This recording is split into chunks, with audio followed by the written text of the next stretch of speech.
E aí, você sabe o que é um contraste?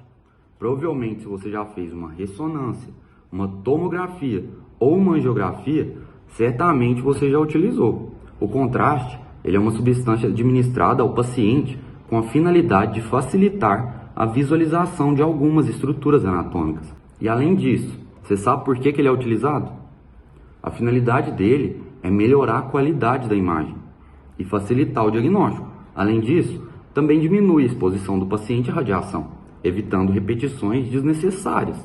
Submeter um paciente à radiação ionizante deve ser evitado quando possível, mas não indicar um contraste em um exame que deveria ser contrastado fará com que o paciente seja submetido ao dobro de radiação, uma vez que o exame precisará ser repetido.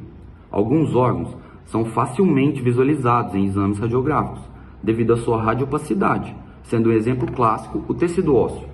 Outros órgãos apresentam uma densidade semelhante em toda a sua estrutura, ou então são semelhantes aos órgãos próximos, impedindo assim uma perfeita visualização, a exemplo do estômago, intestino, rim, cápsulas articulares e outros.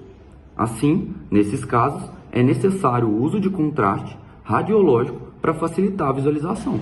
Em relação aos tipos de contrastes, eles são dependentes da composição química e da capacidade de absorção da radiação ionizante.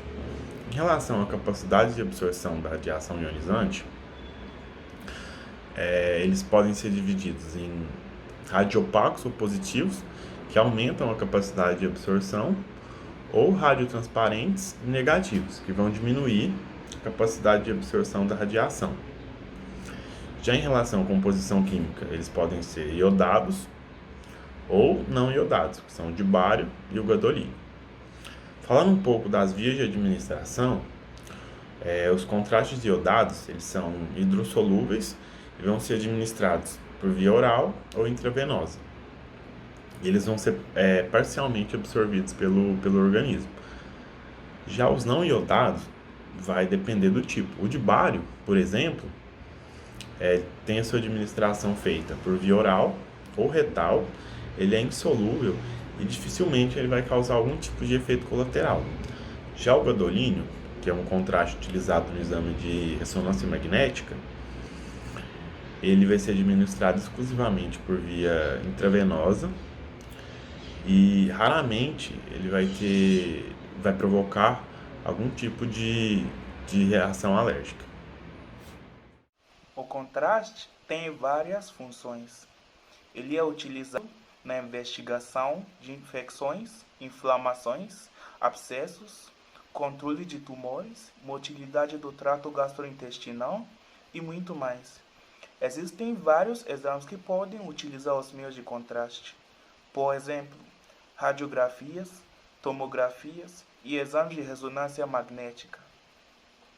Além das utilizações citadas, o exame de contraste é importante para analisar o funcionamento do sistema digestório, urinário, reprodutor e para regiões variadas do sistema cardiovascular.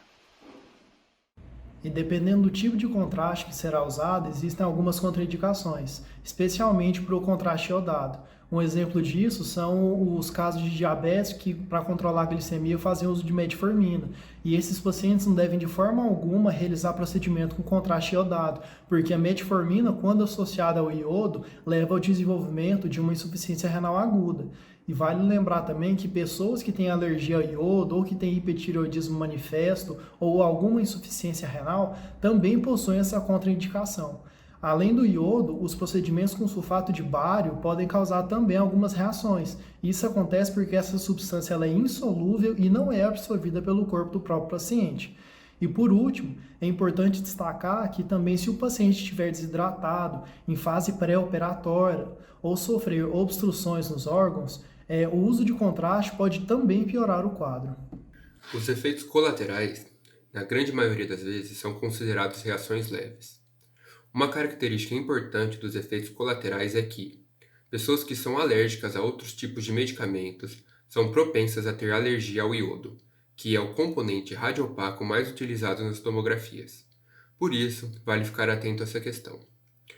Voltando para as reações fisiológicas, elas são divididas da seguinte maneira: reações leves, as quais podem causar reações de pele, náuseas e vômitos; reações moderadas, as quais podem causar urticária, tosse tipo irritativa, espirros, dispneia leve, calafrios, sudorese, lipotimia e cefaleia; e por fim, temos as reações graves, as quais podem causar edema periorbitário, dor torácica, dispneia grave, taquicardia, hipotensão, cianose, agitação, confusão e perda da consciência, podendo levar a óbito.